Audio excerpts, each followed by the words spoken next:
It's Friday, December 5th. In the headlines, Prime Minister Dr. Andrew Holness calls for immediate use of idle sugar lands. Tax Administration Jamaica announces limited services at select Western Jamaica locations following Hurricane Melissa. In business news, farmers to get $20 million in insurance payouts.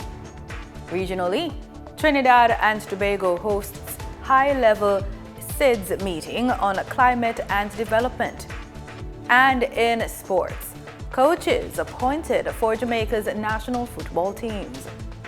This is the weekend news on PBC Jamaica. I'm Simone Absalom Gale. For the full newscast, head over to our YouTube and Facebook pages.